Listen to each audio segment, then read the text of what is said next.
మంత్రపాఠः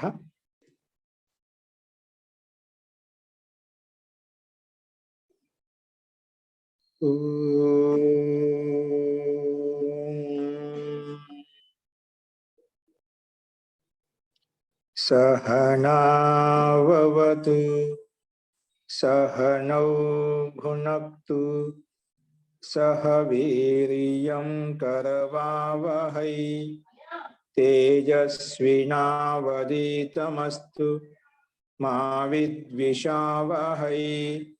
ओम शांति शांति शांति।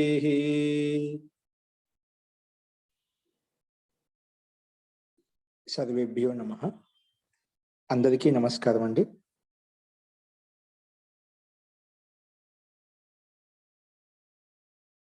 మనము 57వ నమస్తే అండి.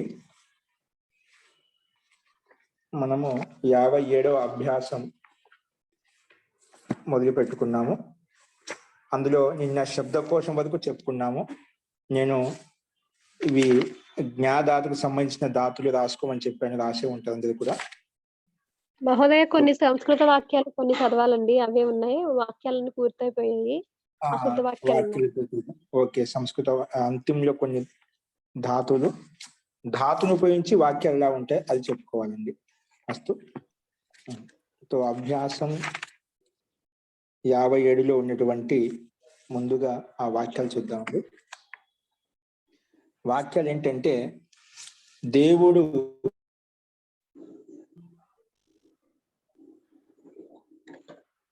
దేవుడు రాముణ్ణి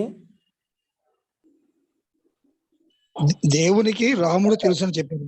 దేవునికి రాముడు తెలుసు, దేవుడు రాముణ్ణి గుర్తుపట్టాడు, దేవుడు రాముణ్ణి గుర్తుపట్టాడు. అలాగా అంటే దేవు అంటే సామాన్య శబ్దం అండి. ఇక్కడ దేవు అంటే భగవాన్ అని చెప్పి అర్థం చేసుకోవద్దు. దేవుడు దేవః రామం జానాతి, దేవః రామం జానాతి, దేవుడు రాముణ్ణి తెలుసుకున్నాడు లేదా గుర్తుపట్టాడు, తెలుసుకున్నాడని గుర్తుపట్టాడు అని చెప్పుకోవచ్చు. దేవః రామం జానాతి, దేవః రామం జానాతి, దేవః రామం జానాతి. నెక్స్ట్ వాక్యం, నీవు ధర్మాన్ని తెలుసుకున్నావు, త్వం ధర్మం జానాసి, త్వం ధర్మం జానాసి, నీవు ధర్మం తెలుసుకున్నావు అంటే త్వం ధర్మం జానాసి, త్వం ధర్మం జానాసి. నెక్స్ట్,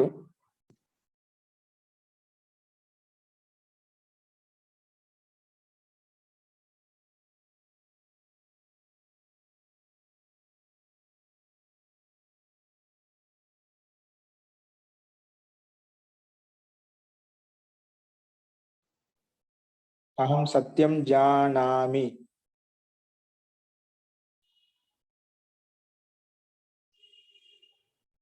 కృష్ణుడు ప్రతిజ్ఞ చేస్తున్నాడు ఏంటంటే, నేను ఎప్పుడు కూడా అబద్ధము చెప్పను అని. కృష్ణుడు ప్రతిజ్ఞ చేస్తున్నాడు ఏంటంటే, నేను ఎప్పుడు కూడా అబద్ధము ఆడను లేదా అబద్ధము చెప్పను అని. కృష్ణః ప్రతిజానాత్, కృష్ణః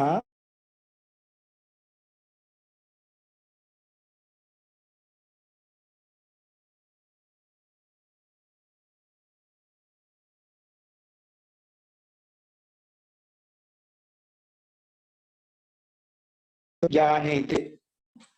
ఆ ప్రతి వచ్చినప్పుడు ఆత్మపదం వస్తుంది చెప్పాం కదా. కృష్ణ ప్రతి జానీతే, ప్రతి వచ్చినప్పుడు మనం ఆత్మపదంలోకి మార్చుకుంటాం. కృష్ణ ప్రతి జానీతే యత్ యత్ అహం కదాపి అసత్య భాషణం నా వదామి. కృష్ణ ప్రతి జానీతే, కృష్ణ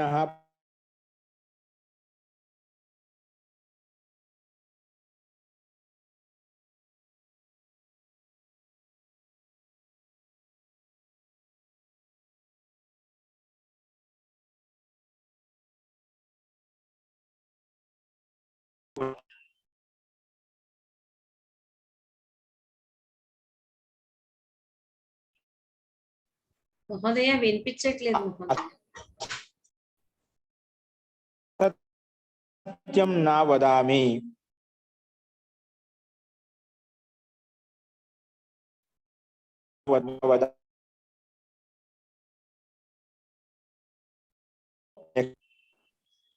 మళ్ళీ ఒకసారి చెప్పరా మహోదయ, పూర్తిగా వినపడలేదు.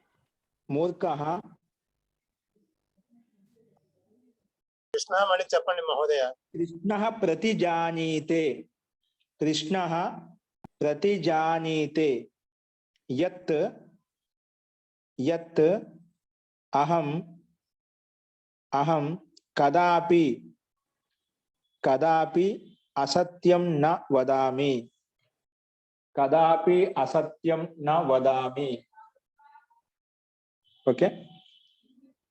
కృష్ణ ప్రతి జానీతే యత్ ఏంటంటే అహం నేను కదాపి ఎప్పుడు కూడా అసత్యం నా వదామి ఇలా అసత్యం నా బ్రవీమి. మన ఇష్టం. అసత్యం నా బ్రవీమి. అసత్యం నా బ్రవీమి. అస్తు.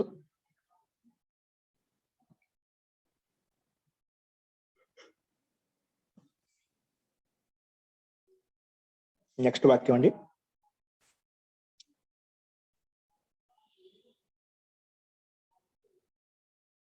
మూర్ఖుడు ఇద్దరిని తిరస్కరిస్తున్నాడు.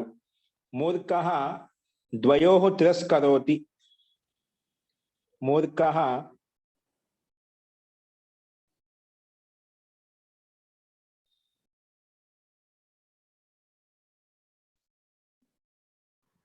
గురుగారు దీనం కా తిరస్కార్. మహోదయ దీనం అనేది దీనం అని ఓకే దీనులను అనుకోదు. అదే ఆలోచిస్తుంది. దీనులని చెప్పానా? ఇద్దరిని తీసుకొస్తున్నా అంటే ఎవరిని ఆ ఇద్దరు అని చెప్పి చూస్తున్నా. ఏ విభక్తి మనకు? సో దీనం. ఇంకా దీనులు అంటే ఏం చెప్పాను మనము? దీనులు అంటే నే దీనారహ నే దీనోంక దీనులు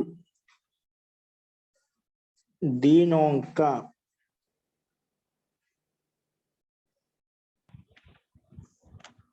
దీనాన్ తిరస్కరోతి. దీని అంటే దీనహీనులు అని చెప్పి మనం చెప్పుకున్నది మొన్న వచ్చింది నిన్నటి అభ్యాసంలో. దీనః హీనః అది తీసుకోవాలి. దీనారహ శబ్దం అయితే దీనోంక అంటే అసదుపీలు అంటే నాణ్యములు డబ్బులు. మూర్ఖుడు నాణ్యములను తిరస్కరిస్తున్నాడు అలా తీసుకోవాలి. మూర్ఖుడు నాణ్యములను తిరస్కరిస్తున్నాడు. దీనాన్ తిరస్కరోతి. మూర్ఖః దీనాన్ తిరస్కరి నాణ్యములను తిరస్కరిస్తున్నాడు. తెలియదు కాబట్టి వాటి యొక్క మహత్వం తెలియదు కాబట్టి తిరస్కరిస్తున్నాడు. దీనారహ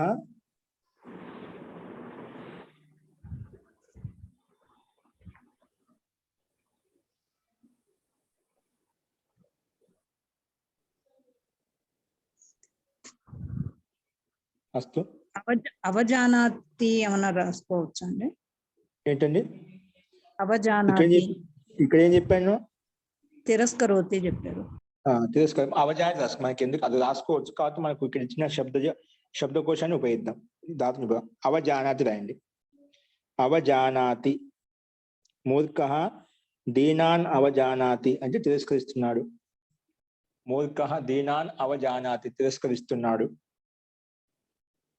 నెక్స్ట్.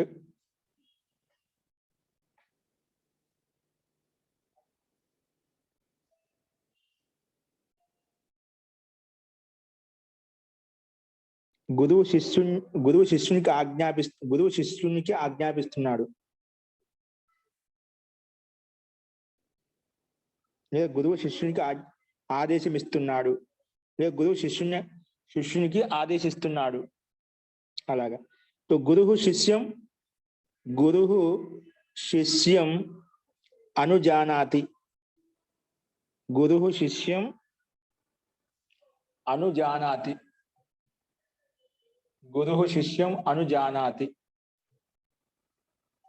गुरुः शिष्यं अनुजानाति. गुरुः शिष्यं अनुजानाति.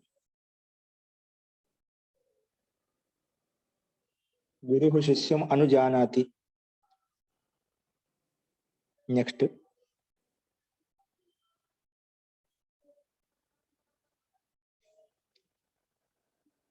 దుష్యంతుడు శకుంతలను గుర్తుపట్టాడు. దుష్యంతుడు శకుంతలను గుర్తుపట్టాడు. దుష్యంతః శకుంతలాం అభిజానాతి. దుష్యంతః శకుంతలాం అభిజానాతి. దుష్యంతః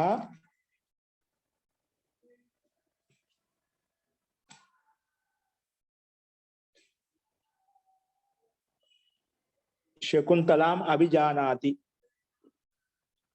దుష్యంతః శకుంతలాం అభిజానాతి.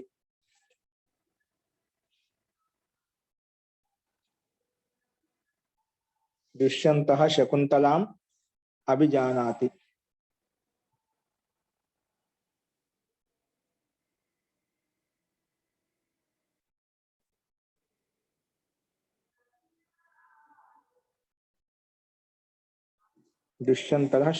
దుష్యంతః శకుంతలాం అభిజానాతి. ఓకే, ఇవి మనకు కొన్ని వాక్యాలండి. ఇవి మనము మీకు 10 రకాల గురించి మర్చిపోయారా? అవి గుర్తున్నాయా?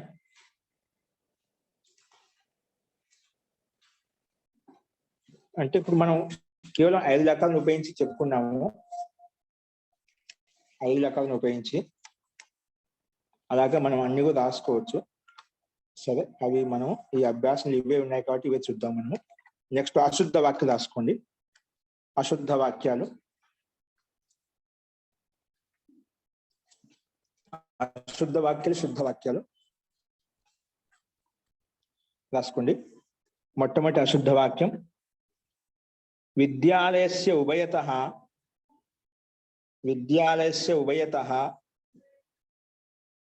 గ్రామస్య పరితః.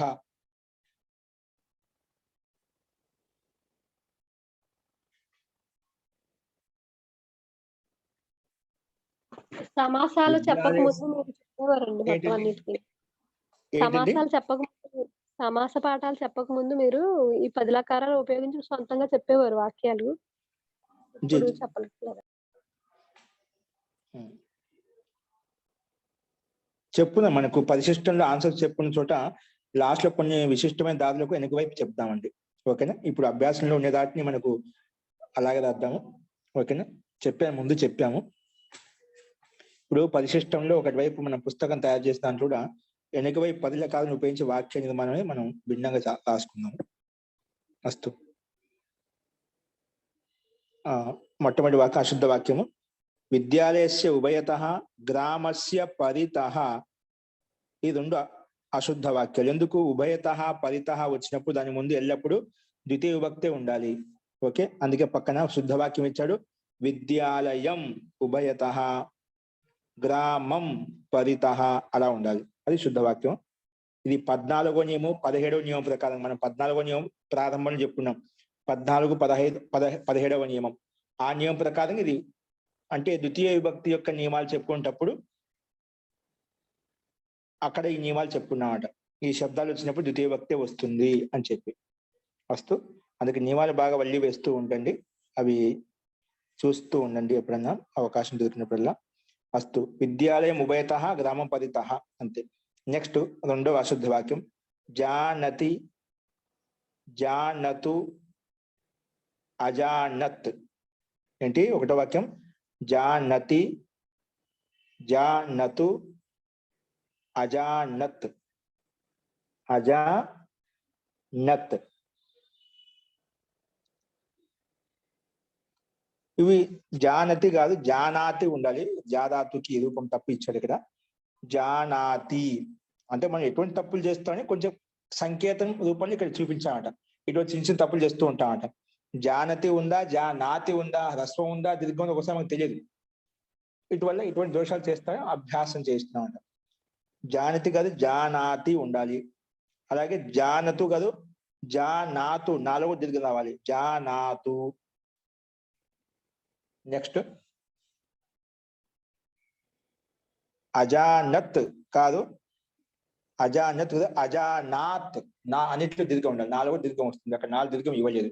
అజానాత్. అజానాత్.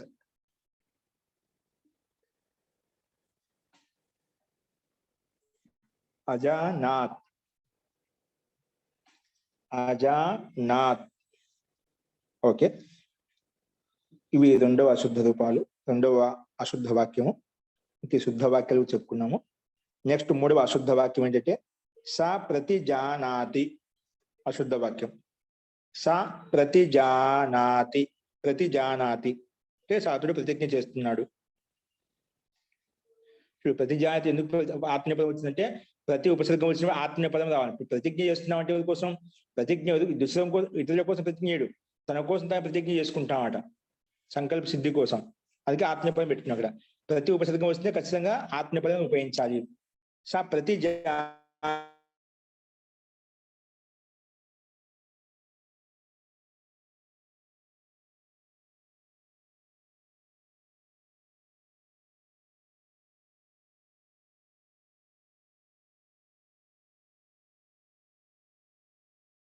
ఉన్నటువంటి శబ్దకోశాన్ని ఉపయోగించి, నియమాన్ని ఉపయోగించి మనకు వాక్యాలు, సంస్కృత వాక్యాలు, తెలుగు వాక్యాలు, శుద్ధ అశుద్ధ వాక్యాలు. కింద అభ్యాస్ 4 అని చెప్పి మనకు కనిపిస్తుంది. అంటే పైన చెప్పిన సంస్కృత వాక్యం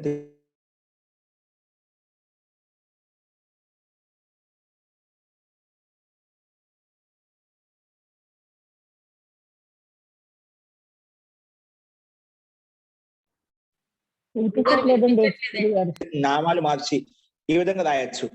అలాగే కింద చెప్పారు కొన్ని వాక్యాలు చెప్పారు. క్రియాపదాలు ఇచ్చేసి వాటికి ఏదైనా సొంతంగా ఒక వాక్యం రాయి, ప్రత్యార్థి శబ్దాలు ఇచ్చి కొంత సొంతంగా వాక్యం రాయి, ప్రాక్టీస్ కోసం. ఇవన్నీ కింద అభ్యాసం. ఇప్పుడు చెప్పిన శబ్దకోశంలో ఈ శబ్దాలను, నియమాలను అర్థం చేసుకుని, సంస్కృత వాక్యం, తెలుగు వాక్యాన్ని అర్థం చేసుకొని మనం సొంతంగా అదే ధాతులను ఉపయోగించి ఇంకా ఏ వాక్యం రాయగలుగుతాము. ఈ శబ్దకోశాన్ని, శబ్దజాలాన్ని ఇంకా ముందు శబ్దాన్ని పట్టుకొని ఎటువంటి వాక్యం తయారు చేయగలుగుతాం. అదే విధంగా కింద ప్రాక్టీస్ చేసుకొని అభ్యాసం ఇచ్చారు. అది మీరు ఎప్పుడైనా అవకాశం ఉన్నప్పుడు చేసుకుంటూ ఉండండి. మనం పరిశిష్టంలో తర్వాత ఇద్దామండి. ఇది అస్తు. ఇంతవరకు మనకు అభ్యాసం 57లో ఉన్నటువంటి మనము ఇక్కడ ఇచ్చిన విధంగా మనం పూర్తి చేసుకున్నాము. ఇందులో ఎవరికైనా సందేహాలు ఉన్నాయా? అస్తు. సో ప్రకృతం వంశదామహ నీట్ హెడ్డింగ్ పెట్టుకోండి. అభ్యాసం 58. అభ్యాసం 58.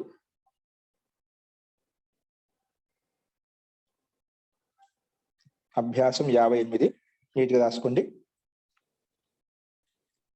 ఈ అభ్యాసంలో ధాతువులు ఏంటండి? ఈ అభ్యాసంలో ధాతువు లేదండి రాసుకోవడానికి. అభ్యాసం 58లోనా? 58లో అంటున్నదండి. ఇక్కడ అభ్యాసం ఎక్కువ శబ్దాలు ఇచ్చారండి, ధాతులు ఇవ్వలేదు. ఇక్కడ ప్రత్యామ్నాయ శబ్దాలు విశేషంగా ఇచ్చారు. ఓకే, ఇబ్బంది లేదండి, లేకుండా ఇబ్బంది లేదు. 10 ప్రకారాల్లో ధాతువు లేదండి. ఇంకా ఈ 58, 59, 60లో లేదండి. పర్వాలేదండి, ఇబ్బంది లేదు. మనము అంటే దీన్ని బట్టి మీరు ఇక్కడ ఈ ధాతుకు చెప్పుకున్నాం అంటారా 10 రకాలు. అది నేను వెనక వైపు ఇవి అన్ని ధాతులకు మనం చెప్పుకోవాలి అని అనుకున్నాం అనమాట. ఇవి లాస్ట్ లో జ్ఞాదాలకు సంబంధించి, ఆత్మీయపదం సంబంధించి వాక్యాలు మనం చెప్పుకుందామండి. 10 లెక్కల మీద అవగాహన ఉందండి? మర్చిపోయారా? ఎప్పుడు ఏ లెక్కలు ఎందులో ఉపయోగించాలి గుర్తుందండి అందరికి? గుర్తుంది మహోదయ, చాలాసార్లు చెప్పారు. జీ దాన్ని బేస్ చేసుకుని మనం వాక్యాలు రాసుకోవాలి. ఓకే అండి, ఇప్పుడు మనము అవన్నీ కొన్ని విశిష్ట ధాతులు మనకు ప్రాక్టీస్ కోసం వెనకవైపు రాపిద్దామండి. ఈ అయిపోయిన తర్వాత మీకు వాటిని ఎలా గుర్తించాలి రాసుకుంటే దాన్ని బట్టి మీరు అన్ని ధాతులు అదే విధంగా ప్రాక్టీస్ చేసుకోవచ్చు. ఇప్పుడు అభ్యాసం 58 మొదలు పెట్టుకోండి నీట్గా. మనకు 10 లకాల యొక్క అభ్యాసం మనకు బాగా ప్రాక్టీస్ ఉండాలండి. ఎందుకంటే క్రమంగా మనం ఒక్కొక్క లకాలను ఉపయోగించి వాక్య నిర్మాణం వచ్చిందంటే దాన్ని బట్టి మనం మిగిలిన వాక్యాలు కూడా ఇది ఏ లకారంలో ఉంది, భూతకాలంలో ఉన్నా, భవిష్యత్ కాలంలో ఉన్నా, అద్యతన భూతకాలమా, అనద్యతన భూతకాలమా, ఇవన్నీ మనకు తెలుస్తాయండి. ఆజ్ఞలో ఉందా, హేతు హేత్మత్ భవిష్యత్తులో ఉందా, ఇవన్నీ మనకు చెప్పిన విధంగా ప్రాక్టీస్ చేయండి. అస్తు, రాసుకోండి. అభ్యాసం 58 నోట్స్ నీట్ గా రాసుకోండి. ఎంత నీట్స్ గా ఉంటే అంత వాక్య నిర్మాణం అంత స్పష్టంగా మనకు అవగతం అవుతుంది. అస్తు. అభ్యాసం 58లో మొట్టమొదటి కా శబ్దం కా శబ్దంలో శబ్దకోశంలో కా మొట్టమొదటిది. ఇక్కడ ఋతువుల పేరు ఇచ్చాడంట. ఏంటి ఋతువుల పేర్లు ఇచ్చారు, రాసుకోండి. ఋతువు, ఋతువు, ఋతువు అంటే ఋతువు, ఋతువు అంటే ఋతువు. నెక్స్ట్ అందులో మొట్టమొదటి చెప్తే వసంత. ఏంటి వసంత, ఏంటండి వసంత అంటే వసంత ఋతువు. నెక్స్ట్ గ్రీష్మ. ఏంటండి అంటే కాప్రచీన వస్తాయండి గురుగారు? ఏంటండి కాప్రచీన వస్తాయా ఇవన్నీ? కా ప్రత్యేకంగానే ఇప్పుడు మన ABCD పెట్టినా అక్కడ కా పెట్టారు, అంతేం లేదు. విభాగం కోసము మనకు అర్థం చేసుకోవడం కోసం కాలో శబ్దాలు ఉంటాయి, ఖాలో ధాతులు ఇస్తాడు, గాలో అవ్యపదాలు ఇస్తాడు, ఘాలో క్రియా విశేషణ పదాలు ఇస్తాడు. అక్కడ మనం ప్రారంభంలో ఒక క్రమంగా వచ్చామంట. ఇక్కడ కేవలం అన్ని చెప్పడం మీద ముఖ్యమైన చెప్పుకున్నాం కాబట్టి ఇక్కడ శబ్దాలకు ప్రాధాన్యత ఇచ్చారన్నమాట. ఓకేనా? లౌకిక వ్యవహారిక భాషలో ముఖ్యంగా నిత్య దైనందిన జీవితంలో ఉపయోగపడేటువంటి శబ్దకోశం అంతా లౌకిక వ్యవహారం కోసము. అన్నిటి యొక్క పరిచయం మనం ఇంతవరకు స్త్రీల యొక్క వస్తువుల పేర్లు, ఇంటిలో ఉన్నటువంటి వంటశాలలో ఉన్నటువంటి వస్తువుల పేర్లు, అట్లా నిత్య దైనందిన జీవితంలో ఏవైతే ఎక్కువగా దగ్గరగా ఉంటాం అటువంటి వాటి అన్నిటి గురించి పరిచయం కొన్ని కొన్ని చూపించుకుంటూ వెళ్తున్నాం అన్నమాట. ఇక్కడ ప్రత్యయం కాదు. ఓకేనా? ఇవన్నీ శబ్దాలే. ఇక్కడ కా అంటే ప్రత్యయం కాదండి. కాని ABCD మీద రోమనాంకాలు పెట్టిందో అలాగే కాలో ఈ శబ్దకోశం ఇచ్చారని చెప్పి తెలుసుకోవడం కోసం. అస్తు. వసంత అంటే వసంత ఋతువు. నెక్స్ట్ గ్రీష్మ. గ్రీష్మ అంటే గ్రీష్మ ఋతువు. గ్రీష్మ అంటే ఏమిటి? గ్రీష్మ ఋతువు. గ్రీష్మ అంటే మూడు అకారాంత పుల్లింగాలండి. ఏంటండి చెప్తా అండి, విని చెప్తాను తర్వాత. నెక్స్ట్ వర్ష. వసంత గ్రీష్మ ఈ రెండు పుల్లింగ శబ్దాలు. ఋతువు ఉకారాంత శబ్ద పుల్లింగం. ఓకేనా? ఇక్కడ ఋతువులు దీనికి లింగాలు మన ఏకవచనం ద్వివచనం మనకు ఉండే ఒకటే. ఋతువులు ఒకటే ఉంటాయి కానీ మళ్ళీ వసంతులు 1 2 వసంతాలు 3 వసంతాలు అట్లా చెప్పుకోమాట. అది చెప్పి అర్థం భిన్నంగా ఉంటామట.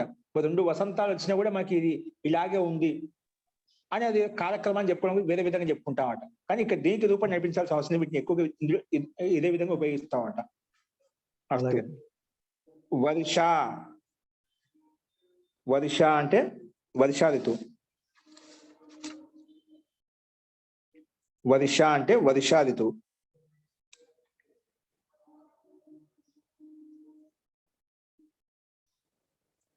నెక్స్ట్ శరద్. శరద్ శరద్ ఋతువు. పక్కన హేమంత, శిశిర అవన్నీ రాసు.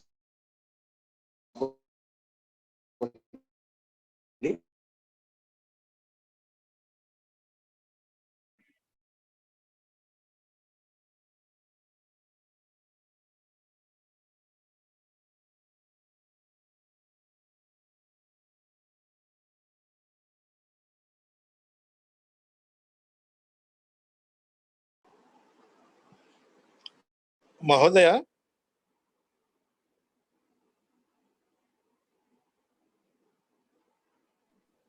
మహోదయ మ్యూట్ లో ఉన్నారండి, చూస్తారు.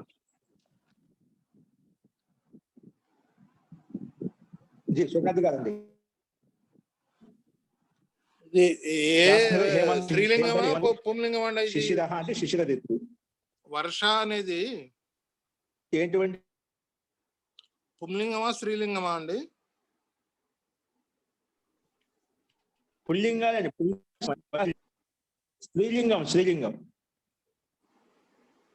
అదే డిక్షనరీలో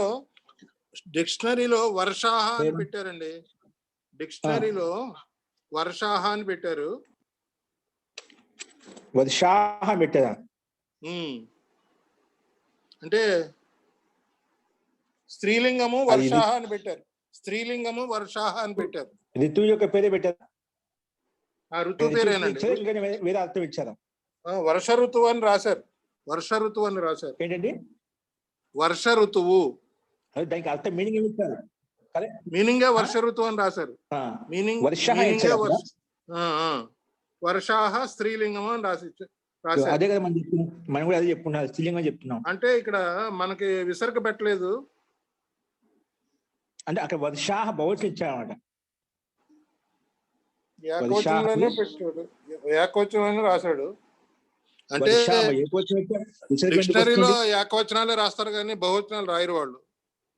అట్లయితే ఇప్పుడు వర్ష అనేది విసర్గం ఉండకూడదండి, వర్ష అనే ఉండదు. స్త్రీలింగం అని చెప్తున్నాడు అక్కడ. స్త్రీలింగం అన్నప్పుడు ఆ, అక్కడ స్త్రీలింగం అనే విసర్గం చెప్తున్నాడు. అవును, స్త్రీలింగం అనే చెప్తున్నాడు. స్త్రీలింగం అన్నప్పుడు ఖచ్చితంగా దీర్ఘం ఉండాలి. దీర్ఘం కూడా ఇచ్చాడు, దీర్ఘం ఇచ్చాడు, కానీ దీర్ఘం విసర్గం ఇచ్చి వచ్చింది. విసర్గ కూడా పెట్టాడు. కాబట్టి అది ఇలా బహువచనం యొక్క రూపం తీసుకోవాలి. లేదంటే కొన్ని చోట్ల వర్షాహ అని ఏకవచనంలో కూడా రూపాలు ఉంటాయన్నమాట, ఏకవచనం కూడా. కానీ ఋతువార్థంలో వచ్చినప్పుడు మనకు ఏకవచనం ఉండడం మంచిది అన్నమాట. సరే అండి, అలాగే అలాగే. శరద్ ఋతు రాసుకున్నాం, హేమంత శిశిర. ఇప్పుడు ఘాలో వర్ష అనే ఉంది మహోదయ. జీ జీ జీ ఇప్పుడు వర్షా ఋతు అని చెప్పి మనకు అట్లా స్త్రీలింగ ప్రయోగం అండి, దాంట్లో సందేహం లేదు. మీకు ఒకటి శబ్దం మనకు ప్రయోగం వచ్చింది కదా, ఎక్కడన్నా మీరు సాహిత్యంలో కానీ శ్లోకాలు చెప్పడం ఖచ్చితంగా ఇదే ఇదే ఇదే విధంగా స్త్రీలింగంలో ఉంటుంది. వర్షాయాం అని చెప్పి చెప్తుంటాం అంట, స్త్రీలింగంలో ఉపయోగిస్తుంటాం. అస్తు. ఇప్పుడు నెక్స్ట్ గా ఇచ్చాను, మధ్యలో కా ఎందుకు వెళ్ళేదండి? మరి క్రమంగా అట్లా ఉండాలి కదా, ఏబిసి. ఇక ధాతులు లేవు కాబట్టి అది మన ఎందుకు ప్రారంభంలో చెప్పుకున్నాడు.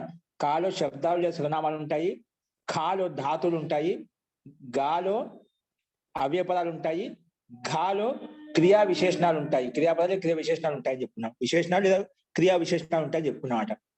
అక్కడ ధాతులు ఇవ్వలేదు కాబట్టి డైరెక్ట్ గా గా ఇచ్చాడు అన్నమాట. ఓకేనా? కొన్ని ఇందులో ఎందుకు ఇచ్చాడంటే దీంట్లో కొన్ని అభిప్రాయాలు కూడా మారుతాయి ఉంటాయి, కొన్ని శబ్దాలు ఇలా ఉన్నాయి అలాగే ఉపయోగిస్తాం అన్నమాట, అందుకే గా కింద ఇచ్చాడన్నమాట. ఓకే, అస్తు. కృషః అంటే నిర్బలుడు, కృషః నిర్బలుడు. ప్రియః ప్రియమైన, ప్రియః అంటే ప్రియమైన. కటుః చేదు. గురుగారు కొంచెం నెమ్మదిగా చెప్పండి. ప్రియః ప్రియమైన. గురుగారు ప్రియమైన వాడు అని కూడా అనొచ్చండి.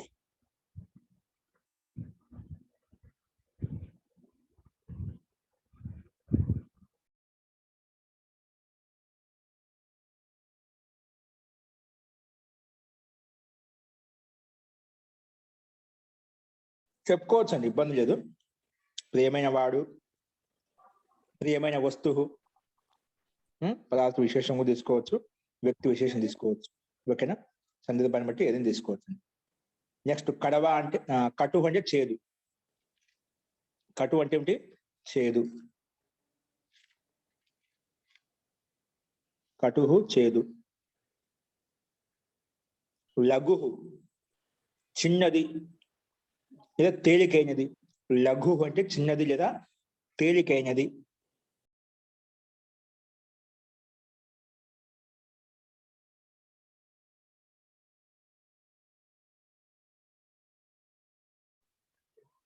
గురుగారు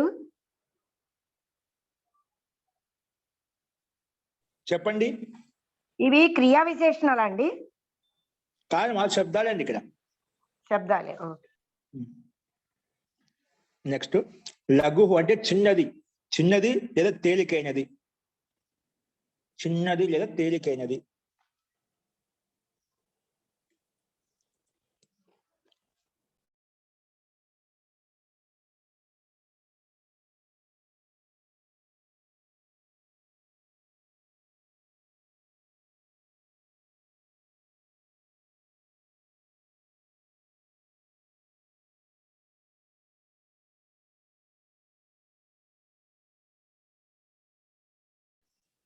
నెక్స్ట్ వచ్చేసి బహు ఎక్కువ.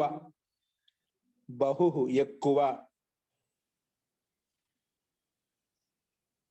బహు వస్తే అండి ఎక్కువగా ఉంది, బహు సమయ అస్తి, ఎక్కువ సమయం ఉంది అలాగా. నెక్స్ట్ భీరు, భీరు అంటే భయపడేవాడు, భయపడేవాడు. భీరు భయపడేవాడు, భీరు భయపడేవాడు. అంటే పిరికివాడు కదా మహోదయం. పిరికివాడు కాదు, పిరికివాడు వేరు, భయపడేవాడు వేరండి. పిరికితనం అంటే వస్తు మహోదయం. కంజూసితనం, అది వేరు అండి. ఇవ్వకుండా పెట్టిన పిరికివాడు. పిరికివాడు అంటే వినాశితనం అండి, ఇవ్వకుండా నాశితనం పెట్టుకునేది. అన్నమాట. సో పిరికివాడు అదే అర్థం, దానికి సంబంధించింది అది. భయస్థుడు. పిరికివాడు భయస్థుడు. భయస్త్రీని ఉపయోగిస్తాను. పిరికివాడన్నా భయగస్తుడైనా రెండో ఒకటి అనుకుంటా అయితే. సో పినాశితనంతో ఇవ్వని వాడేది పిసినాది అంటామా? అవునా పిసినాది. అంతేనండి. పిసినారి అంటారు. పిరికివాడు అంటే భయపడేవాడు, పిరికితో ఎక్కువ భయపడుతూ ఉంటామట. పిరికివాడు రాసుకోవచ్చు, భయపడేవాడు. ఓకే, రాసుకోవచ్చు. నెక్స్ట్ మృదు. పిసినారి అంటే కృపణః అండి. ఏంటది? పిసినారి అంటే కృపణః అవుతుంది కదా. కృపణ అవుతుందండి. నెక్స్ట్ మృదు, కోమలంగా. మృదు కోమల అంటే కోమలంగా.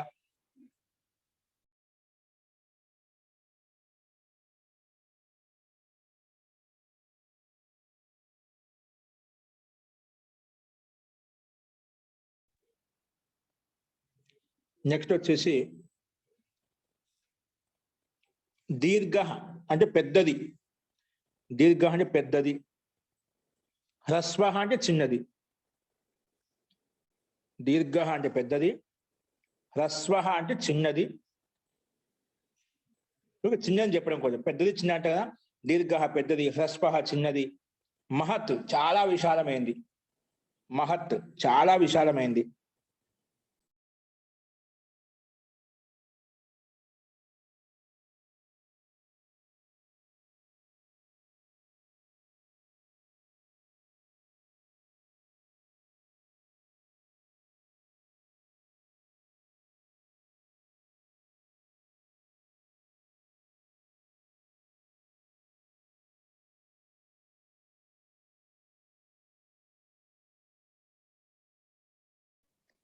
మహత్ అంటే చాలా విశాలమైంది.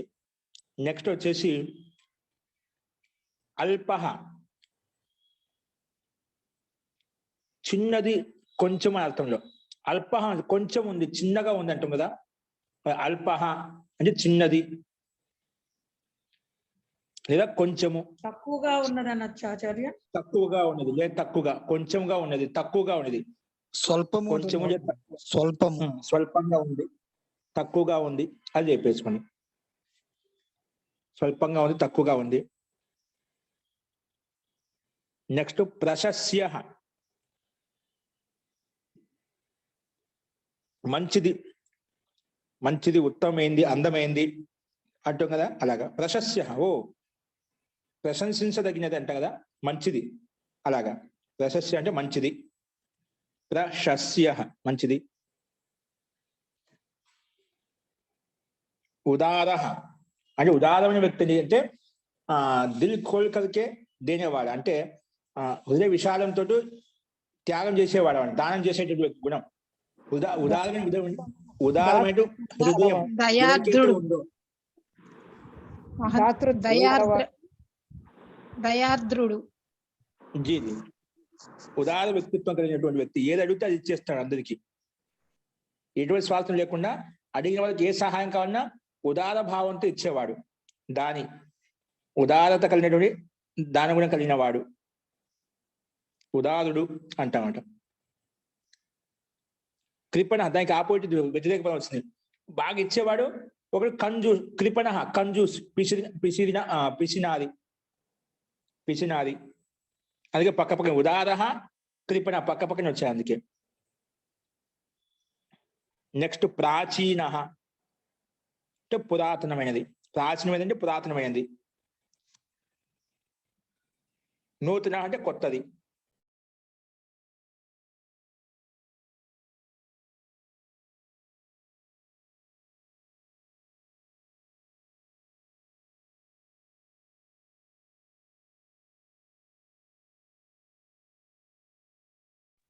ఆధునికమైనది అని కూడా చెప్పుకోవచ్చండి. నూతన అంటే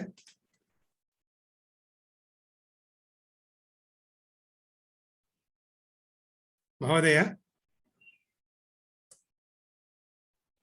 ఇది చెప్పుకోవచ్చు అండి. ఆధునికమైనది చెప్పుకోవచ్చు, ఖచ్చితంగా చెప్పుకోవచ్చు. నూతన అంటే కొత్తది, ఆధునికమైనది, ఇప్పుడు వర్తమాన జనరేషన్ చెప్పుకోవచ్చు. నెక్స్ట్ కోమలహ. నూతన అంటే కొత్తది లేదా ఆధునికమైనది. నెక్స్ట్ కోమలహ, కోమలమైంది. అక్కడ పైన మృదువు శబ్దంలో వచ్చింది, కోమల శబ్దం లోకంలో ప్రసిద్ధమే అన్నమాట. కోమలమైన. విశాల, చాలా విశాలమైనటువంటి. విశాల అంటే చాలా విశాలమైన.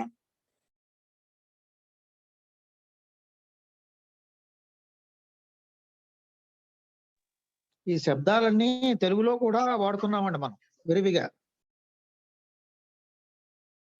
ఈ శబ్దాలు ఉంటుందా? అవునండి, ఈ శబ్దాలు అన్ని రకాలుగా వాడుకుంటుంటామండి. చిన్నది, సూక్ష్మమైనది విరివిగా వాడుతూ ఉంటాం. మీరు చెప్పినట్టుగా అన్ని తెలుగు పదాలు, సంస్కృత పదాలు తెలుగు పదాల్లోకి మనకు పొదుడు అయిపోయామన్నమాట. వాటిని ఉపయోగిస్తున్నాం. ఓకే, ఈ రకంగా ప్రాచీన అంటే పురాతనమైన, నూతన అంటే కొత్తది లేదా ఆధునికమైనది, కోమలహ కోమలమైంది, విశాలహ బడా పెద్దది, విశాలమైంది. ఇప్పుడు విశాలహ, మహత్, మహత్, దీర్ఘ, 3 శబ్దాలు వచ్చాయి మనకు. అంటే పెద్దదని చెప్పడం కోసం. అంటే దాంట్లో అపేక్షాకృతంగా అండి, అంటే అక్కడ ఉండే వస్తు పదార్థాన్ని బట్టి, అక్కడ సందర్భాన్ని బట్టి, అంటే ఏదో ఒక వస్తువుని పోల్చుకోవచ్చు, దీనికంటే ఇది పెద్దది, అప్పుడు దీర్ఘ చెప్తాం. దీనికంటే విశాలమైంది, సందర్భాన్ని బట్టి మనం ఏ శబ్దం అయితే యుక్తిపూర్వకంగా ఉంటే అది పెట్టుకుంటామండి. అన్ని రకాలు అర్థం తీసుకోవచ్చు పెద్దదని చెప్పి. కానీ సందర్భాన్ని బట్టి ఏ పదం అయితే యుక్తిపూర్వకంగా ఉంటుందో, సంగతియుక్తంగా ఉంటుందో ఆ పదం ఉపయోగించుకోవచ్చు. ఓకే, ఈ రకంగా మనం 58లో ఉన్నటువంటి శబ్దకోశం మనం చూసామండి. నెక్స్ట్ ఇవన్నీ కూడా మనకు శబ్దాలు దీర్ఘ, హ్రస్వ, మహత్, మహత్ అకాల శబ్దము, ఇవన్నీ ఇలాగే ఉపయోగిస్తామండి. దీనికి మనం శబ్ద రూపాలు అంతా ఉపయోగపడమండి. ఇది శబ్దాన్ని ఉపయోగించుకుంటామండి, వాక్య ప్రయోగం చేసుకుంటాం. అస్తు. కాబట్టి ఇవి కొన్ని శబ్దాలు ఉన్నాయి. నూతన, ప్రాచీన, అక్కడ మన కృపణ, ఉదార, ఇక్కడ కొన్ని శబ్దాలు అన్ని రామశబ్దానికి సమానంగానే ఉన్నాయి. అన్ని కూడా పుల్లింగ శబ్దానికి సమానంగానే ఉన్నాయి. అక్కడ ఏది విశేషంగా భిన్నలింగాలు ఏవి లేవు. ఒకటి వర్షా శబ్దం ఒకటే స్త్రీలింగంలో వచ్చింది, శరత్ శబ్దము అలాగే మహత్ శబ్దము, ఈ 2 తకాల శబ్దాలు కొంచెం భిన్నంగా ఉంటాయి. మిగిలినటువంటి సామాన్యంగా రామశబ్దానికి సమానంగానే ఉన్నాయండి. ఫస్ట్ కింద వ్యాకరణం కనిపిస్తుంది చూడండి, వ్యాకరణం అని చెప్పి హెడ్డింగ్ పెట్టి పక్కన తమ ప్రత్యయ రాసుకోండి.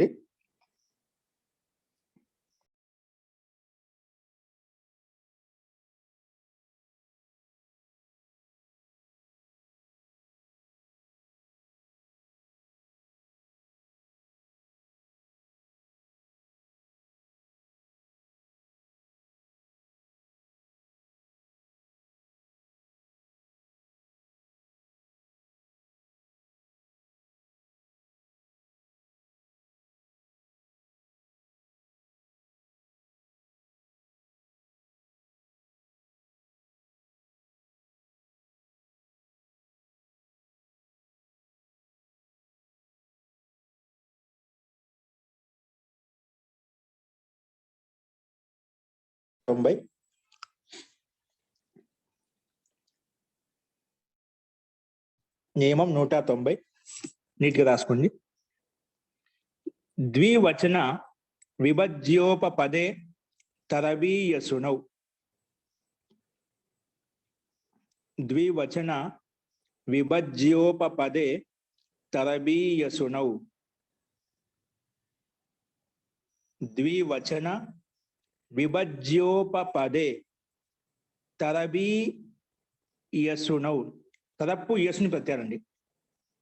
తరబీయసును కలిపితే సరబీయసునం అయిపోయింది. బ్రాకెట్లో పెట్టుకోండి. దీని యొక్క అభిప్రాయం వినండి. అంటే ద్వివచన ఇద్దరిలోంచి విభజించేటప్పుడు, ఇద్దరిలోంచి పోల్చి చెప్పేటప్పుడు అక్కడ తర ప్రత్యయం తెచ్చుకుంటాము, లేదా ఈయస్ను ప్రత్యయం తెచ్చుకుంటాం. ఏం చెప్పాను? ఇద్దరిలో పోల్చేప్పుడు ఇది ఇతని కంటే చాలా గొప్పవాడండి, ఇతని కన్నా గొప్పవాడు.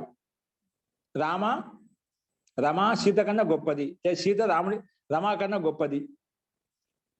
అప్పుడు ఇద్దరిలో పోల్చేటప్పుడు తద ప్రత్యయం తెచ్చుకుంటా, ఈఎస్ని ప్రత్యయం తెచ్చుకుంటామట. అందుకే ద్వివచన ఇద్దరిలో విభజించేటప్పుడు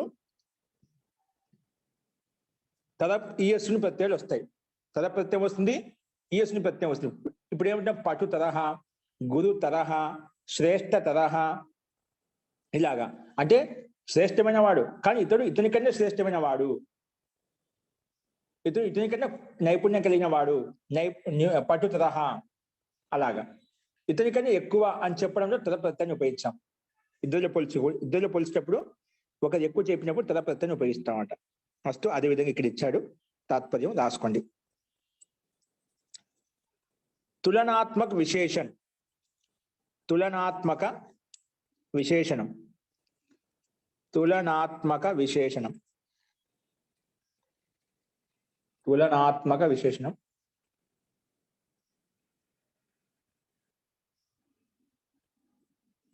రాసుకోండి. అంటే సమానత విశేషం అంటే ఇది పోల్చే తులన చేస్తాం. తులనాత్మక విశేషణం అంటే ఏమిటి? ఇద్దరిని తులన చేస్తున్నాం. ఇతని కన్నా గొప్పవాడా, ఎవరు గొప్పవాడు, ఎవరు తక్కువ, ఎవరు ఎక్కువ అని చెప్పి తులన చేస్తున్నాం. అంటే సమానత చూస్తున్నాం అట, అంటే పోలిస్తున్నాం. ఆ సందర్భంలో ఈ సూత్రం వచ్చిందన్నమాట. ఎప్పుడైతే ఇద్దరిని పోలుస్తామో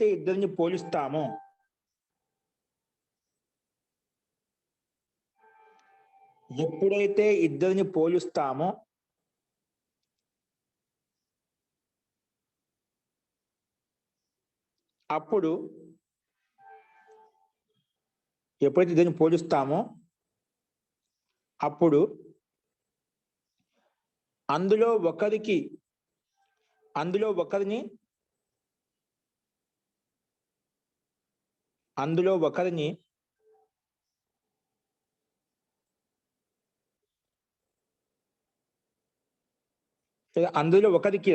అందులో ఒకరికి విశేషత లేదా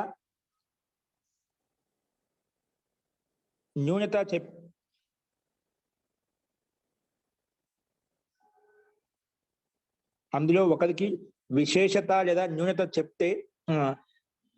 చెప్తామో, అందులో ఒకరికి న్యూనత లేదా విశేషత చెప్తాము. అంటే ఒకరిని విశేష గుణాలు కానీ దాంట్లో అవగుణాలు కానీ, ఒకరి నుంచి విశేషంగా చెప్తున్నా న్యూనత లోపాలు చెప్తున్నాం, దోషాలు చెప్తున్నమాట. ఒకరిలో న్యూనత లేదా విశేషత చెప్పేటప్పుడు అందులో ఒకరికి విశేషత లేదా న్యూనత చెప్పేటప్పుడు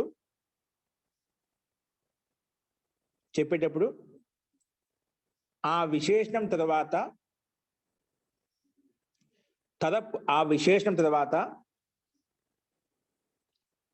అంటే అది న్యూనత కావచ్చు, విశేషత కావచ్చు, ఓకేనా? అని స్తుతించవచ్చు, నిందించవచ్చు, ఏదైనా కావచ్చు. విశేషత చెప్తున్నామట, అది విశేషత గుణం కావచ్చు, అవగుణం కావచ్చు. ఆ విశేషణం తర్వాత, అందుకే ఆ విశేషణం తర్వాత తదప్ లేదా ఈయస్సుని ప్రత్యయం వస్తుంది. ఆ విశేషణం తర్వాత తదప్ లేదా ఈయస్సుని ప్రత్యయాలు వస్తాయి. తదప్ లేదా ఈయస్సుని ప్రత్యయాలు వస్తాయి.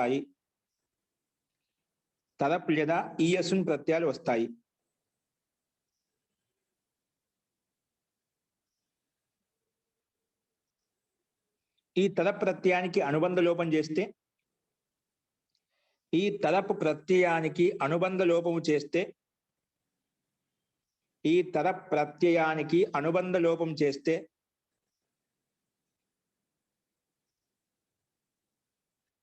తర మరియు ఈయస్సున్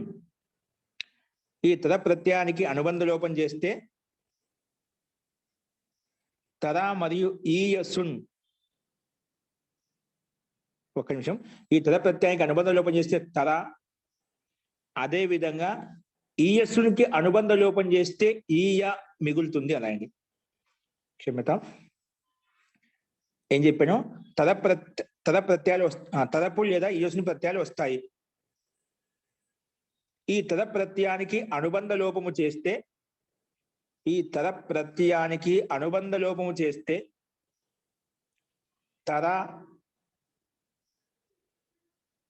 అదేవిధంగా ఈయస్సును ప్రత్యయానికి అనుబంధ లోపం చేస్తే ఈయస్సును ప్రత్యయానికి అనుబంధ లోపము చేస్తే ఈయస్ ఈయస్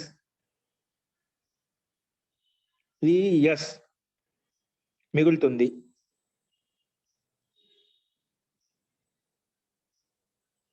ఈ తర ప్రత్యయాన్ని ఉపయోగించి ఈ తరపు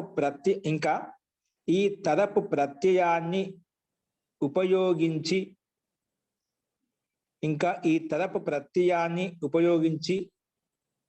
తయారు చేసినటువంటి శబ్దము ఈ తర ప్రత్యయాన్ని ఉపయోగించి తయారు చేసినటువంటి శబ్దము ఈ తర ప్రత్యయాన్ని ఉపయోగించి తయారు చేసినటువంటి శబ్దము పుంలింగంలో రామశబ్దానికి సమానంగా, అంటే ఈ శబ్దం చేత అంటే ఇద్దరులను పోల్చుకొని చెప్పేటప్పుడు ఈ తద ప్రత్యయం వస్తుందని చెప్పాం కదా. ఈ తద ప్రత్యయం వచ్చినప్పుడు ఏ శబ్దం తయారవుతుందో ఆ శబ్దము ఏ లింగంలో నడుస్తుందో చెప్తున్నామట. అందుకే తదపు ప్రత్యయాన్ని ఉపయోగించి ఏదైతే శబ్దం తయారవుతుందో ఆ శబ్దము పుల్లింగంలో అయితే రామశబ్దానికి సమానంగా, పుల్లింగంలో రామశబ్దానికి సమానంగా, స్త్రీలింగంలో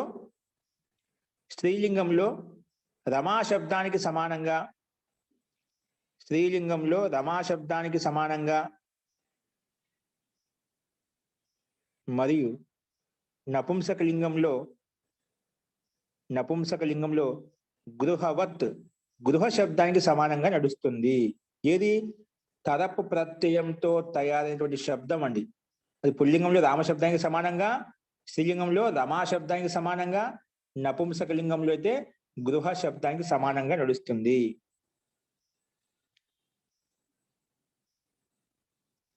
నెక్స్ట్ అందులో రాసుకుని తథా అదేవిధంగా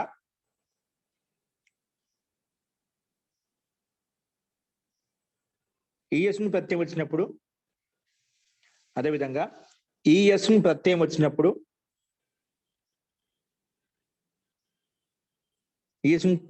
ప్రత్యయం వచ్చినప్పుడు ఈ ప్రత్యయం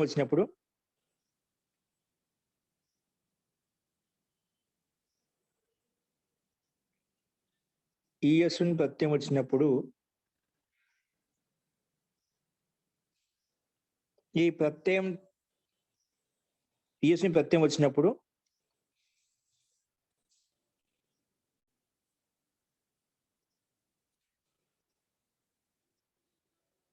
ఓకే, ఈయస్ను ప్రత్యయం వచ్చినప్పుడు ఏదైతే అదేవిధంగా ఈయస్ను ప్రత్యయం వచ్చిన ఏదైతే శబ్దం తయారవుతుందో ఈయస్ను ప్రత్యయం వచ్చినప్పుడు ఏదైతే శబ్దం తయారవుతుందో ఆ శబ్దానికి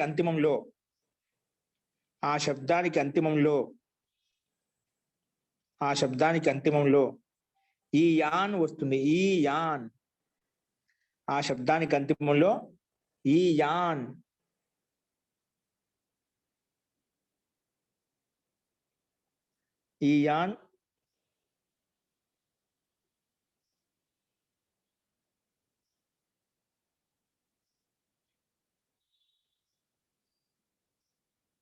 ఆ శబ్దానికి అంతిమంలో ఈ యాన్ ఈ యాంసౌ కనిపిస్తున్నది. ఈ యాన్ ఈ యాంసౌ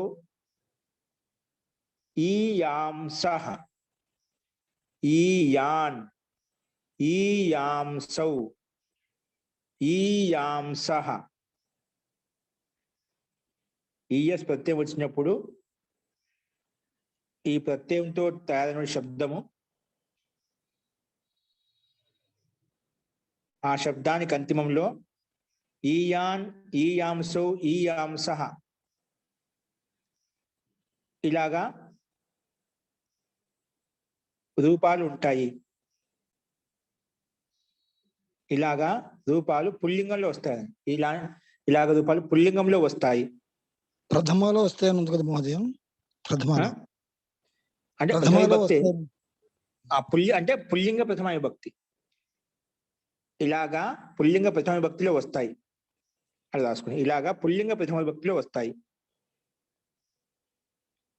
ఇలాగా పుల్లింగ ప్రథమ విభక్తిలో వస్తాయి. అలాగే ద్వితీయ విభక్తిలో ఈ యాంసం పుల్లింగ ప్రథమ విభక్తిలో వస్తాయి. అలాగే ద్వితీయ విభక్తిలో ఈ యాంసం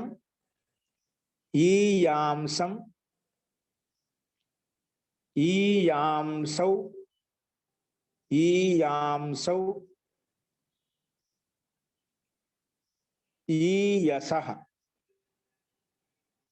ఈయసః ఇలాగ ద్వితీయ విభక్తిలో వస్తాయి. ఈయాంసౌ ఈయాంసం ఈయాంసౌ ఈయాంసః ఇలాగా ద్వితీయ విభక్తిలో వస్తాయి. ఇలాగా పుల్లింగ ద్వితీయ విభక్తి అని చెప్పాడు. పుల్లింగ ద్వితీయ విభక్తిలో వస్తాయి అంటే ఈఎస్ ప్రత్యయం వచ్చినప్పుడు రూపాలు పుల్లింగంలో ఈయాన్ ఈయం ఈయాన్ ఈయాంసౌ ఈయాంసః ఈయాంసం ఈయాంసౌ ఈయసః ఇలాగా రూపాలు ఈ విధంగా నడుస్తాయి. అంటే పుల్లింగ ఈయాన్ శబ్దానికి సమానంగా నడుస్తాయి, ఇలా నడుస్తాయని చెప్పడం కోసం. ఈఎస్లు వచ్చినప్పుడు ఆ తద ప్రత్యయం వచ్చినప్పుడు పుల్లింగంలో రామశబ్దానికి, స్త్రీలింగంలో రమాశబ్దానికి, నపుంసకలింగంలో గృహ శబ్దానికి సమానం నడుస్తాయి అని చెప్పుకున్నాం. అదే మరి ఈఎస్ని ప్రత్యయం వస్తుందా? ఈఎస్ని ప్రత్యయం వచ్చి ఎలా వస్తాయి రూపాలు? ఈఎస్ని ప్రత్యయం వచ్చినప్పుడు శబ్దానికి పుల్లింగంలో శబ్దానికి అంతులో ఈయాన్ ఈయాంసౌ ఈయాంసః అలా రూపాలు ఉంటాయి. ద్వితీయ విభక్తిలో ఈయాంసం ఈయాంసౌ ఈయసః అని చెప్పి ఉపలక్షణంగా రెండు ప్రథమ విభక్తి ద్వితీయ విభక్తి చూపించాడు. ఈ రకంగా ఉంటుంది అని చెప్పి. అస్తు.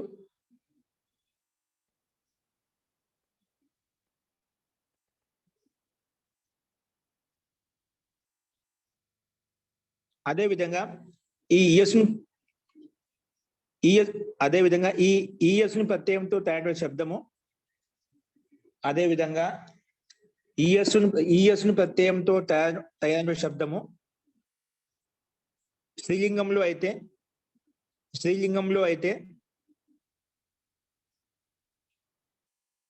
అదేవిధంగా స్త్రీలింగంలో తయారైనటువంటి శబ్దము స్త్రీలింగంలో ఏం చెప్పాను స్వాతి? అదేవిధంగా ఈఎస్ను ప్రత్యయంతో తయారైనటువంటి శబ్దము ఈఎస్ను ప్రత్యయంతో తయారైనటువంటి శబ్దము స్త్రీలింగంలో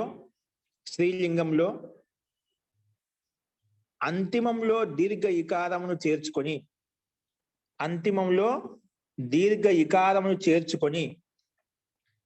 నదీ శబ్దానికి సమానంగా స్త్రీలింగంలో అంతిమంలో దీర్ఘ ఇకారం చేర్చుకొని నదీ శబ్దానికి సమానంగా నపుంసకలింగంలో అయితే మనస్ శబ్దానికి సమానంగా రూపాలు నడుస్తాయి. మనస్ శబ్దానికి సమానంగా మనస్ శబ్దానికి రూపాలు నడుస్తాయి.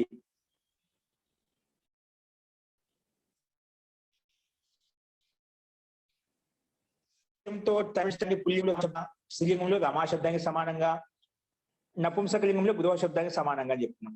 అదే ఈఎస్ను ప్రత్యయంతో తయారైన శబ్దాలు పుల్లింగంలో నడుస్తాయి. ఈయాన్ ఈయాంసో ఈయాంసః ఈయాంసం ఈయాంసౌ ఈయసః అలాగా పుల్లింగంలో నడుస్తాయి. స్త్రీలింగంలో అదే ఈఎస్ తో తయారు శబ్దం అయితే ఉందో దానికి అంతిమంలో దీర్ఘ ఈకారం చేర్చుకొని నదీ శబ్దానికి సమానంగా రూపం నడిపించాలి. అదేవిధంగా ఈఎస్ ప్రత్యయంతో తయారు శబ్దం అయితే ఉందో నపుంసకలింగంలో ఎలా నడిపించాలి?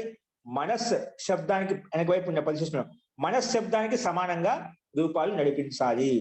కాబట్టి ఈ రకంగా మనం ఈఎస్ ప్రత్యయంతో వచ్చినప్పుడు రూపాలు ఏ విధంగా ఉంటాయి మూడు లింగాల్లో, తద ప్రత్యయం వచ్చినప్పుడు రూపాలు ఏ విధంగా ఉంటాయి అనేది మనం చూసామండి. అస్తు.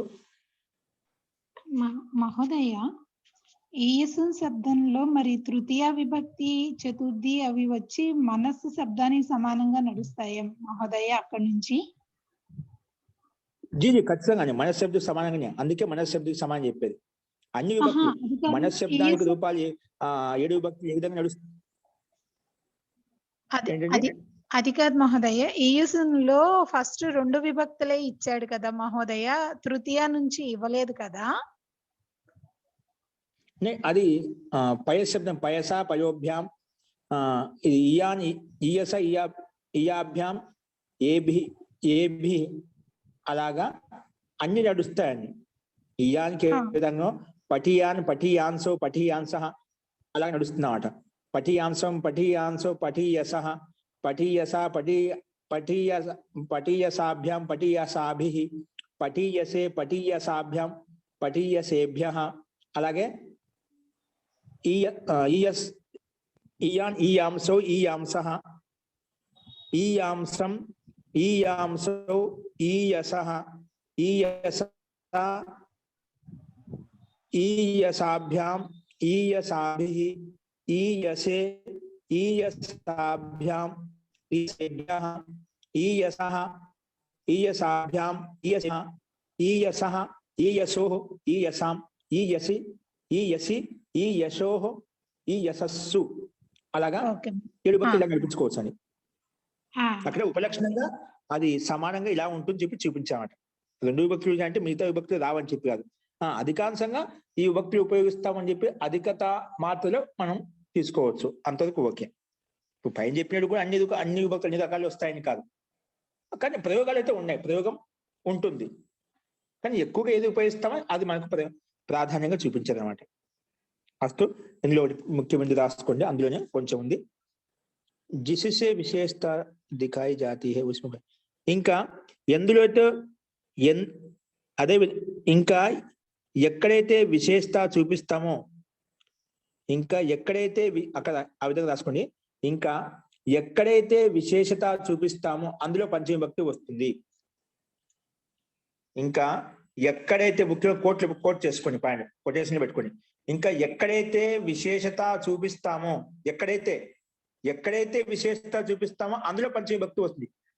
విశేషత అందులో అంటున్నాను, ఎక్కడైతే విశేషత చూపిస్తామో అక్కడ వైశిష్ట్యం చూపిస్తామో ఆ వైశిష్ట్యంలో పంచమి భక్తి వస్తుంది, అక్కడ పంచమి భక్తి వస్తుంది అని అన్నమాట. సూత్రం అంటున్నాను, ఇందులో భాగమే అన్నమాట. నియమంలోనే చెప్పుకుంటాం, ఎక్కడైతే విశేషత చూపిస్తామో అక్కడ ద్వితీయ భక్తి వస్తుంది. ఓకేనా, రాసుకోండి. ఇది నియమం ఎక్కడ చెప్పండి, నియమ సంఖ్య 54 చూసుకోండి. ఇది రాసుకున్న బ్రాకెట్ లో ఈ నియమ సంఖ్య 54.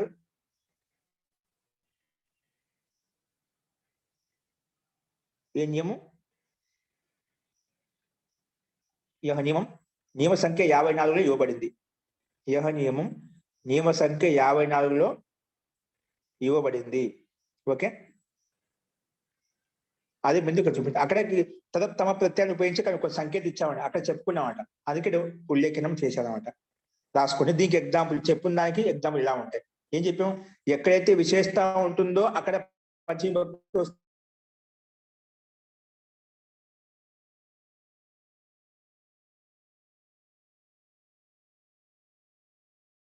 వాయిస్ వినిపించట్లేదండి.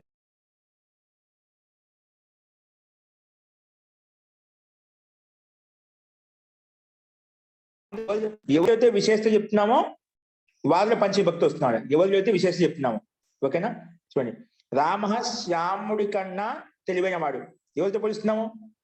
ఎవరితో అయితే విశేషత చెప్తున్నాం వాళ్ళ పంచమి భక్తి. ఇప్పుడు శ్యామునితో విశేషత చెప్తున్నామట, రాముడు శ్యాముడి కంటే, శ్యామునితో పోల్చాం. ఎవరితో అయితే ఈ విశేషతానికి తాత్పర్యం ఎవరితో అయితే పోలుస్తామో అందులో పంచమి భక్తి.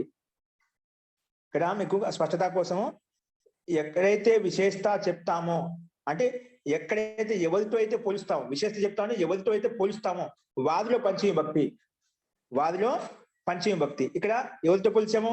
రాముడు శ్యాముడి కన్నా తెలివైన వాడు, పటుత్వం కలిగిన వాడు. ఎవరికన్నా? శ్యాముడి కన్నా. శ్యామునితో పోలుస్తున్నాం, పై శ్యాముడిలో పంచమి భక్తి వచ్చింది. అందుకే రామ శ్యామాత్ పటుతరః, ఇద్దరిని పోల్చుకున్నారు, అందుకే తద ప్రత్యయం వచ్చింది. పటు శబ్దం చేత తద ప్రత్యయం తీసుకొస్తే పటుతరః అయిపోయినమాట. రామ శ్యామాత్ పటుతరః, రామ శ్యామాత్ పటుతరః. ఈఎస్ ని ప్రతి తెచ్చుకుంటే ఏమవుతుంది? పఠియాన్ వస్తున్నాడు. దానికి ఈఎస్ ని ప్రతి తెచ్చుకుంటే ఎదుగు పని అవుతుంది పఠియాన్. తదప్ తెచ్చుకుంటే పటు తరహా అయిపోయింది. అదే పటు శబ్దానికి ఈఎస్ ని ప్రతి తెచ్చుకుంటే పఠియాన్ అలా తయారవుతుంది. అక్కడ పైన చెప్పిన విధంగా రూపం మొత్తం నడుస్తుంది. పటు తరహా అనేది పుల్లింగంలో ఉంది కదా, నామ శబ్దానికి సమానంగా. నెక్స్ట్ ఇదే విధంగా లఘు శబ్దం చేత లఘు తరహా, లఘు శబ్దం చేత ఏమవుతుంది? లఘు తరహా. రాముడు శ్యాముడి కన్నా లఘు తరహా, చాలా చిన్నగా ఉన్నాడు, సూక్ష్మంగా ఉన్నాడు. అలాగా లఘుహు అంటే వాక్యం చూపించే పైన ఒక ఉదాహరణ ఇలా ఉంటుంది. ఎవరితో అయితే పోలిస్తున్నాం వాళ్ళు పంచభక్తి రావాలని చెప్పుకున్నాం. అలాగే అన్ని తీసుకోవాలి అని చెప్పి ఒక ఉదాహరణ చూపించాడు. నెక్స్ట్ మామూలుగా చెప్పేటం ఇక్కడ పూర్తి వాక్యం చెప్పలేదు. లఘు శబ్దానికి లఘు తరహా, లఘు శబ్దానికి తరప్రతి తీసుకుంటే లఘు తరహా. అదే లఘు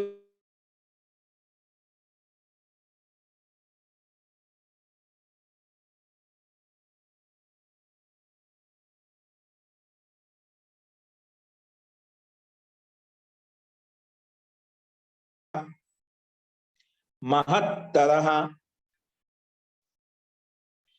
ఈఎస్ని తెచ్చుకుంటే మహీయాన్. ఈఎస్ని ప్రతి తెచ్చుకుంటే ఏమవుతుంది? మహీయాన్. మహత్తరహ మహీయాన్. అదేవిధంగా విద్వత్ శబ్దానికి విద్వత్తరహ. ఇక్కడ ఈఎస్ని ప్రతి తెచ్చుకో, అందుకే ఓన్లీ ఒకటే చూపించాం. విద్వత్ శబ్దానికి విద్వత్తరహ. ఓకే, విద్వత్తరహ. మహోదయ ఏంటండి మీనింగ్ ఏంటి? లఘు తరహా మహత్తరహ అట్లా వాటికి మీనింగ్ ఏమని వస్తుంది మహోదయ? అంటే రెండు వస్తువులతో పోల్చుకుంది. లఘుత అంటే ఈ రెండు వస్తువులు ఉన్నాయి. అయం అనయోహో లఘుతరహ పదార్థ. లఘుతరహ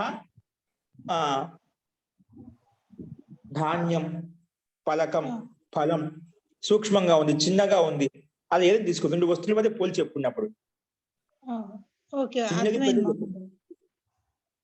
ఏదో మనుషులే తీసుకోవాలి కదా పోలిక. రెండు వస్తువుల మధ్య, రెండు పదార్థాల మధ్య, రెండు పశువుల మధ్య అలా పోల్చుకో. దానికి ఇది పెద్దది, ఇది చిన్నది పోల్చి చెప్తున్నాం, అంతేముంది. అక్కడ ఎవరితో అయితే పోలిస్తున్నామో వాళ్ళని పంచవిభక్తి పెట్టు, ఎవరైతే పోల్చబడుతున్నారో వాళ్ళు ప్రథమ భక్తిలో ఉంటారు. అస్తు. తో అలాగే మహత్ శబ్దానికి మహత్తరహ, విద్వత్ శబ్దానికి విద్వత్తరహ. విద్వత్తరహ. ఓకేనా? సో ఈ రకంగా ఈ అభ్యాసం 58లో ఉన్నటువంటి 190 నియమం చెప్పుకున్నామండి. అస్తు. సో ఈ రకంగా ఈ నియమం ఇక్కడ పూర్తయిపోతుంది. నెక్స్ట్ ఇప్పుడు ఇద్దరిలో పోల్చి చెప్పినప్పుడు తదప్రత్యయము ఈఎస్ని ప్రత్యయం వస్తుంది చెప్పుకున్నాము. అదేవిధంగా ఇద్దరి కంటే ఎక్కువ మందితో పోల్చుకున్నప్పుడు ఎటువంటి విభక్తి వస్తుంది, ఎటువంటి ప్రత్యయం వస్తుంది, ఎటువంటి ప్రత్యయాలు వస్తాయి అనేది మనం రేపు చెప్పుకుందామని. అస్తు. వీటిని ఉపయోగించి మనకు వాక్య నియమాన్ని చూసినప్పుడు ఎలాగనేది ఇంకా స్పష్టమవుతుంది. అస్తు. ఇంకేమైనా సందేహాలు రేపు చూద్దాము. మంత్రపాఠ.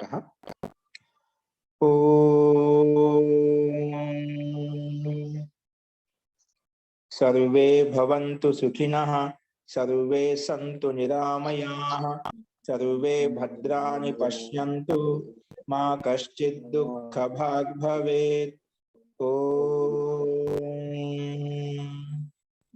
శాంతి శాంతి శాంతి.